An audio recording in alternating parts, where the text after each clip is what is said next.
Bonjour, bonjour, bonjour.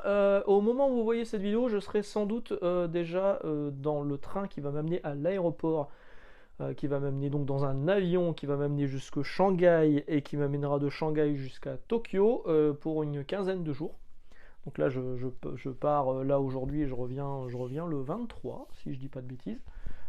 Seul, je pars seul, voilà. Je devais partir avec un collègue qui m'a lâchement abandonné suite à un différend avec son ex-compagne. Coucou Tanguy.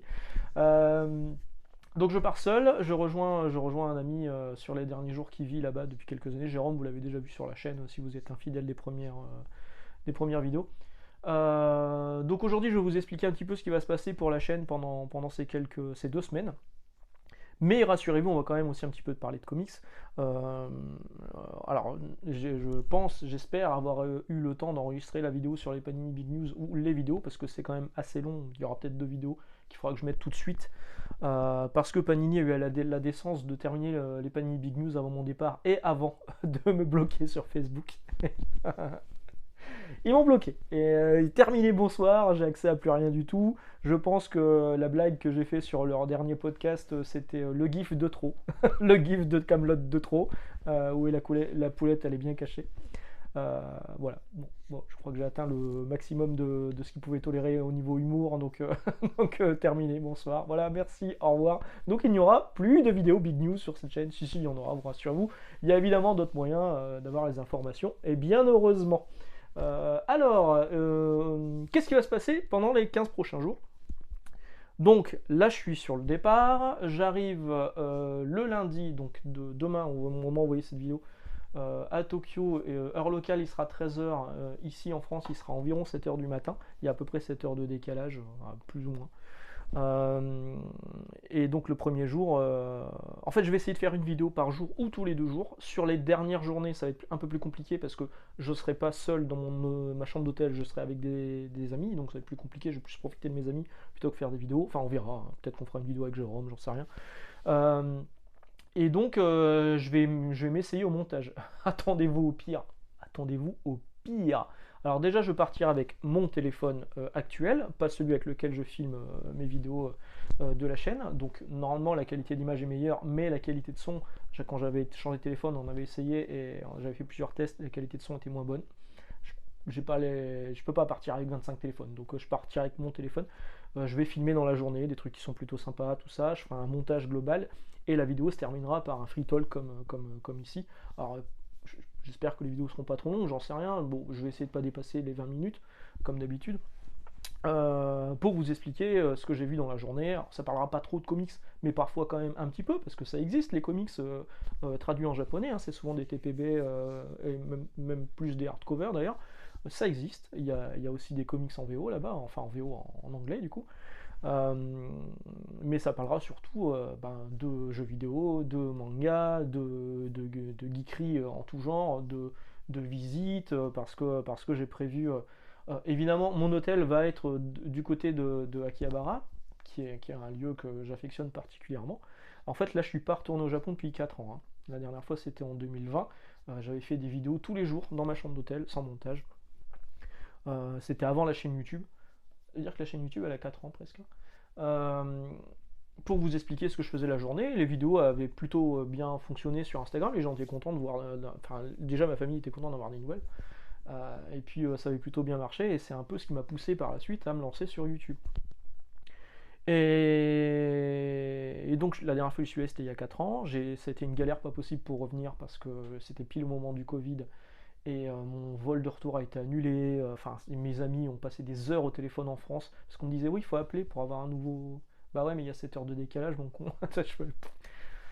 Et donc mais littéralement ils ont dû passer 3 heures minimum pour avoir quelqu'un au téléphone pour réussir à trouver des trucs. Alors on me disait on vous arrête, je suis en Hollande. Et après je fais comment, bah tu te démerdes. Finalement j'ai eu un retour sur Paris mais avec un arrêt à Saint-Pétersbourg je crois, un truc comme ça, bref, c'était il y a 4 ans. Donc j'y suis pas allé depuis 4 ans, il y a quand même eu pas mal de choses qui ont bougé et qui ont changé à Tokyo. J'adore aller au Japon en fait. Enfin, quand je dis au Japon, moi je fais tout le temps Tokyo, Kyoto, Osaka. Oui, vous allez me dire c'est facile, mais c'est les trucs qui me plaisent. Donc j'y vais pour me faire plaisir et je vais là-bas. Donc là, je fais Tokyo pendant une semaine tout seul, où je ferai également Yokohama, qui est dans le sud de Tokyo, vous verrez un petit peu. Yokohama, c'est là où se passent les événements de Like a Dragon, pour les fans de jeux vidéo. Pas loin de Yokohama, il y a Yokosuka, là où se passent les événements de Shenmue, le premier.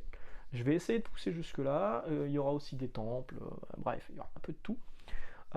Et les derniers jours, donc je pars sur Kyoto, rejoindre Jérôme et sa compagne Yo-chan, afin de passer quelques jours avec eux, et surtout le jeudi, donc le dernier jour avant mon départ, ce sera une journée au parc Universal Osaka avec le land Nintendo, hein. On a réservé nos places, machin, ça coûte une fortune, 180 €, juste pour l'entrée et avoir sa place réservée dans le land. Sinon vous pouvez prendre un billet classique d'entrée à Universal qui coûte déjà 100 balles.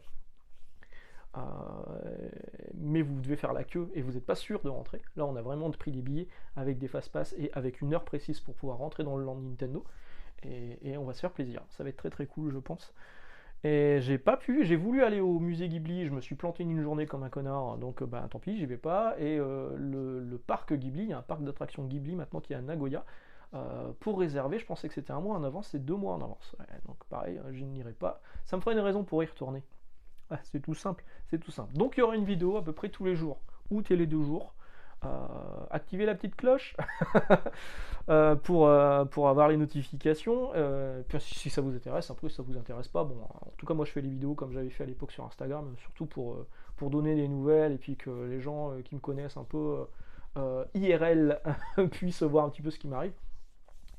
Et voilà, c'est ce qui va se passer sur la chaîne. Donc ça parlera un peu moins de comics. On reprendra les activités normales au niveau comics quand je serai revenu, donc fin mars. En attendant, si vous le souhaitez, vous pourrez me suivre à partir de lundi normalement. Le premier jour, je vais être un peu crevé, mais je vais quand même essayer de faire une vidéo le soir.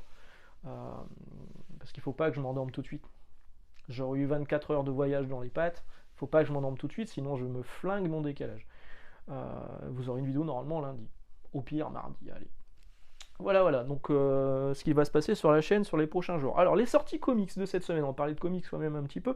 Il y a eu pas mal de trucs, notamment Sin City, le dernier tome est sorti, là, le tome 7. On a reçu plein de PLV pour Sin City, bref, tout ça. On a eu des trucs, je crois que ça je vous l'avais montré, non, Star Wars Dark Droids, bref, un bordel pas possible, c'est toujours pour mon frère. Le dernier tome de Destiny of X, le numéro 28, ça fait quand même plus d'1 an que ça dure cette histoire. Et on attaque la presque fin avec Fall of X, mais en fait il y aura encore un nouveau titre à venir en fin d'année, qui va redémarrer au numéro 1. Voilà, j'espère que c'est... En fait on sait toujours pas, hein, ce qui va se passer pour les X-Men là aux États-Unis passé cette période-là. On sait qu'il y a une série spéciale des X-Men mais qui sera limitée dans le temps et qui paraîtra cet été. Je sais plus comment ça s'appelle, mais c'est une mini-série, hein, donc du coup ce sera pas la vraie série des X-Men. On attend toujours d'avoir les auteurs, les séries qui sont retenues, qui sont pas retenues. Est-ce qu'il y aura toujours X-Factor? Est-ce qu'il y aura toujours, enfin X-Factor je crois qu'il n'y a plus. Est-ce qu'il y aura toujours X-Force? Est-ce qu'il y aura Dark X-Men, Immortal X-Men, X-Men tout court, Infinite X-Men, ce que vous voulez. Dawn of X-Men, ça pourrait être Dawn of X-Men. Et voilà, c'est à peu près tout ce que j'ai retenu cette semaine au niveau... Il n'y a pas grand-chose, hein. Il n'y a pas grand-chose. Il y avait un autre truc, moi je l'ai pas là. Merde, je l'ai pas remis. Bon, si je l'ai remis. Ouais, voilà, je l'ai remis. Il y a ça aussi qui est sorti. Bon, bah ça évidemment. Marvel Comics, le numéro 3 qui est ici. Où au début, qu'est-ce qu'on nous raconte? Oui, on nous dit la nouvelle série de. Il y a la nouvelle série de Thor, hein, qui apparaît dedans avec Martin Coccolo, un artiste dont vous avez pu admirer le travail graphique dans le crossover Hulk Thor Drapeau de guerre. Pour rappel, Hulk versus Thor Drapeau de guerre, c'est nul. C'est très très nul. Et c'était pas très très beau non plus. Bon, là c'est mieux. Hein. Là c'est quand même plus joli. Mais de là à dire qu'on a admiré son travail dans Hulk Thor Drapeau de guerre. Allons, restons un peu sérieux. Sur la fin, on nous explique aussi le rapport entre la série Iron Man et ce qui se passe dans Fall of X. Donc on nous explique, il faut lire. Je vais vous lire comme c'est précisé. Hein.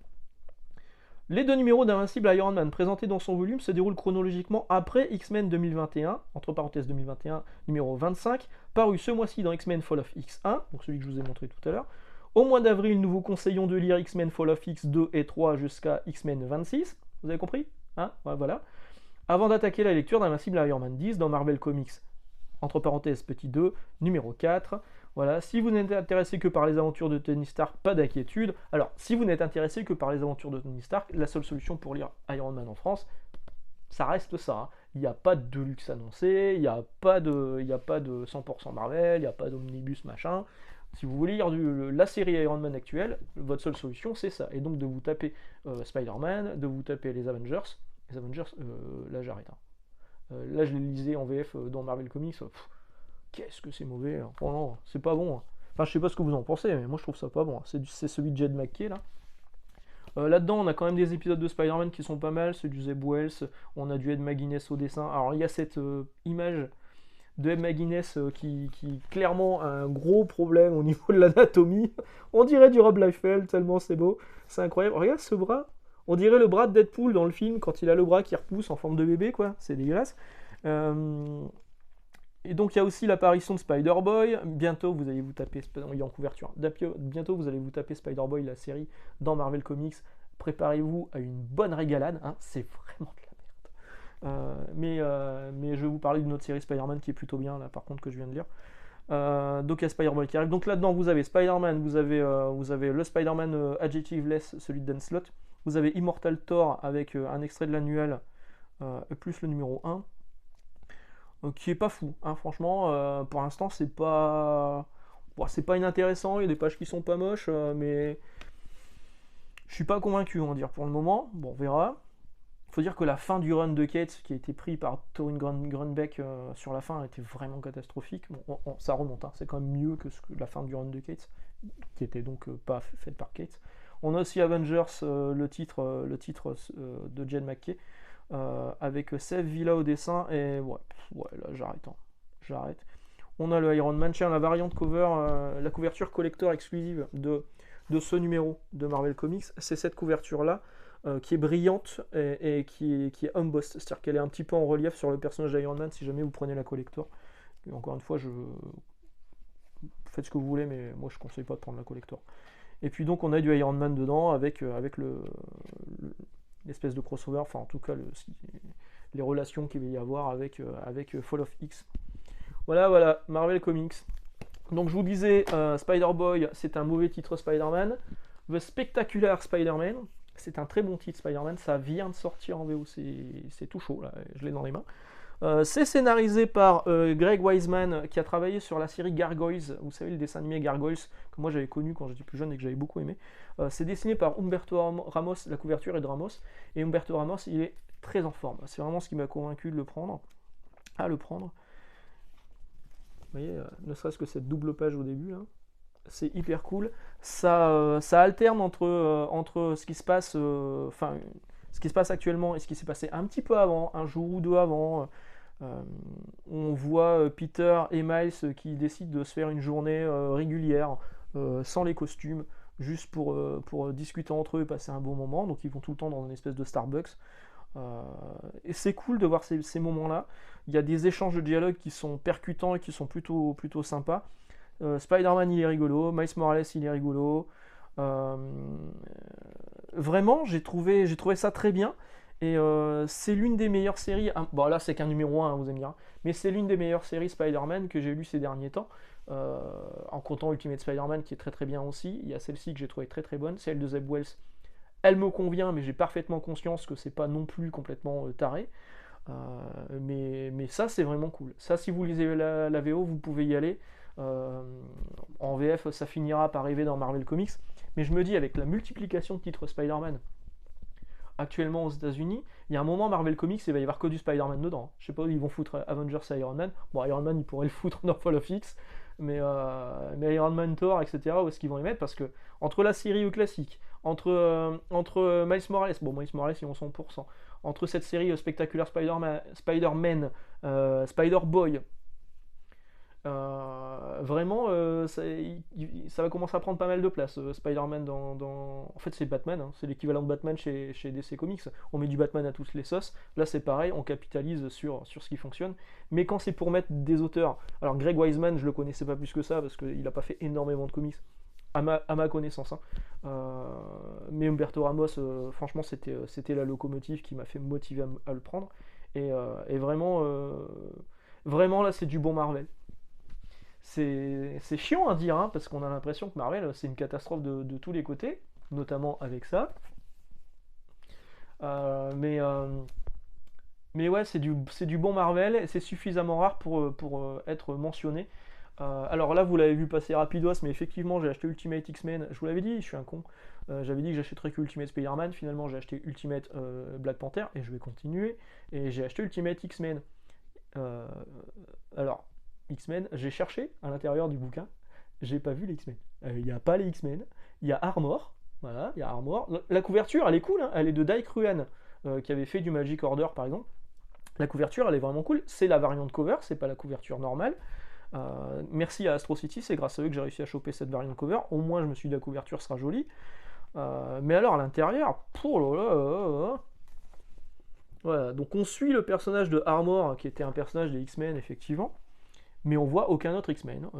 On voit qu'il y a une espèce d'ombre qui la suit. Il y a un de ses amis qui s'est suicidé. Elle se fait renverser par une bagnole. Le fait de se faire renverser par la bagnole, ça active ses pouvoirs. On voit pas du tout Tony Stark comme on a pu voir dans Ultimate Spider-Man. On voit pas du tout le rapport avec Ultimate Invasion. Pour l'instant, ça pourrait être une série qui est complètement. Ça, c'est dégueulasse, on est d'accord. Ça, c'est très très moche. Là, ça va mieux, mais ça, c'est très très moche. Donc, clairement, ça n'a de X-Men que le nom. C'est pas très joli. Il y a quand même des pages qui sont pas. Voilà, c'est rose et gris, quoi. Et ça fera un joli manga hors série quand tous les chapitres sont sortis, mais là.